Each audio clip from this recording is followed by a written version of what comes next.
आप सभी भाई-बहनों का आध्यात्मिक ऑक्सीजन की लघु ज्ञान संदेश कक्षा में एक बार फिर स्वागत है। आज की चर्चा प्रकृति के 3 गुणों में जो हम तमोगुण की बार-बार कहते हैं ना, निंदा करो, रजोगुण की उपेक्षा करो और प्रशंसा केवल सतोगुण के लिए हम बार-बार कहते हैं। जबकि तकनीकी रूप से परमात्मा की व्यवस्था में कुछ भी गलत नहीं है, तो इसका अर्थ क्या कि तमोगुण की भी जो आप और हम निंदा शब्द इस्तेमाल करते हैं, वो अपने आप में कुछ एक विशेष उस पर एक प्रश्न चिन्ह लग जाता है। देखिए, शब्दों की स्थितियों को जब आप शब्दों तक ही लेते हैं, तो कहीं-कहीं कुछ भ्रममय स्थितियाँ जुड़ जाती हैं।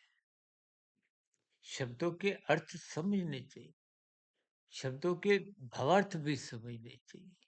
किस शब्द को किस भाव से भावार्थ का अभिप्राय भाव से है। लेकिन तकनीकी रूप से देखिए अर्थ लगभग शब्दों के एक समान रहते हैं, लेकिन किन्हीं-किन्हीं परिस्थितियों में कुछ उस स्थिति विशेष में थोड़ा अलग भी हो जाते हैं। तमोगुण को पदार्थों से जोड़ा गया है, रजोगुण को क्रिया से जोड़कर और सत्वगुण को ज्ञान से। पदार्थों की निंदा नहीं है, आपका हमारा शरीर भी तो तामसी है, ये पृथ्वी जल अग्नि वायु आकाश का बना है। जिस सोफे पे मैं बैठा हूँ वो भी तामसी है, जिस लैपटॉप पे मैं वीडियो बना रहा हूँ वो भी तामसी है। तामसी स्थितियों की निंदा उनके निषेधात्मक स्थितियों से है, जहाँ कानून आपको रोकता है, शास्त्र को रोकते हैं, ये मत करो, यानी कि निषेधात्मक स्थितियों की निंदा है। रजोगुण का अभिप्राय विषय भोगों की आकर्षण से है, संसार से है, उसकी उपेक्षा उस दृष्टिकोण से बोली गई है कि अधिक पदार्थ आपको में अच्छेद करते हैं। आपका हमारा स्वयं का अनुभव है अभ्यास शादियों में या कुछ ऐसे ही समारोह में जब आप अमर्यादित स्थितियों में पदार्थों का अधिक भोग भोग जाते हो, खा जाते हो, पी जाते हो, तो आप और हम प्रमादमय स्थितियों में फिर आलस्य में गिरने लगते हैं। प्रमाद की स्थितियां राजसी हैं, आलसी स्थितियों में अचेतमय स्थितियां हैं। जब-जब सत्वगुण कमज़ोर होता है, तो निश्चित रूप से देखिए जब अंधकार होगा, तो आपकी हमारी क्रियाओं में रुकावट आती है। वो अधूरी होती है।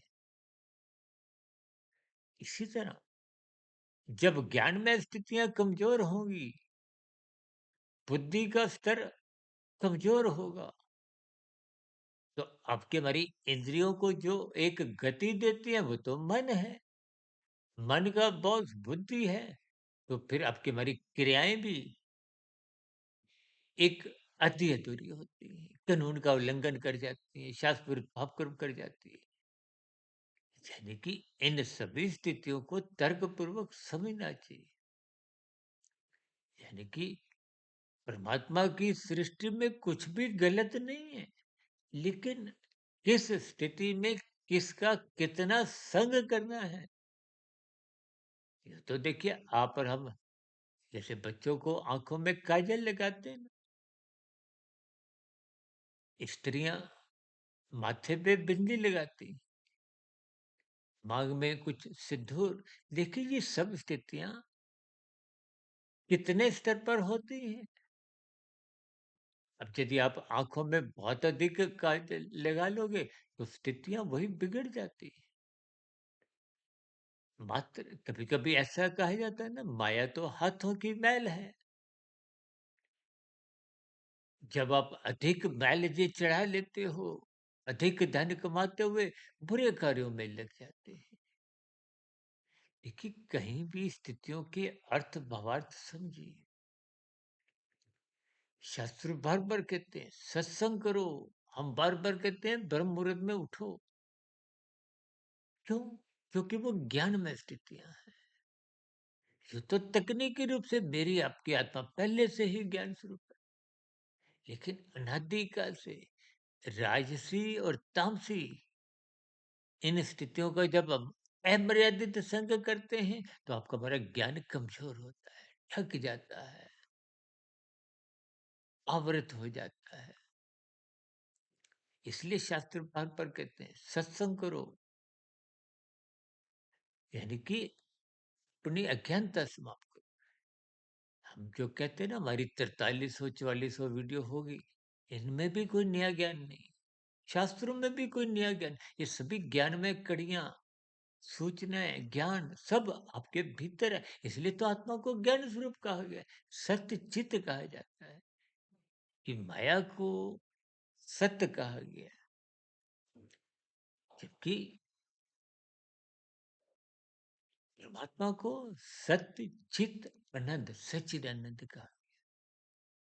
इसलिए अपने जीवन को व्यवस्थित बनाएं, ज्ञानमय स्थिति मजबूत करें, ताकि क्रिया कहाँ करनी है, किन पदार्थों पे करनी है, कितने अंश में करनी है, इसका आपको में ज्ञान हो। चर्चा विशेष को यहीं विश्राम देते हैं। दिन में शॉर्ट्स की वीडियो, शाम को प्रश्नोत्तर ज्ञान कक्षा, और कल सुबह किसी सैद्धांतिक विषय पर फिर मुलाकात करते हुए चर्चा रखेंगे। तब तक आप अपने आध्यात्मिक मित्र सुधीर भाटिया फकीर को इजाजत दें। वीडियो विशेष को सुनने के लिए आप सभी भाई बहनों का बहुत बहुत धन्यवाद। आपकी प्रतिक्रियाओं का नीचे कमेंट्स बॉक्स पर प्रश्नों के रूप में, सुझावों के रूप में, और यथाकथित कोई शिकायत के रूप में सदा ही स्वागत है। नमस्कार।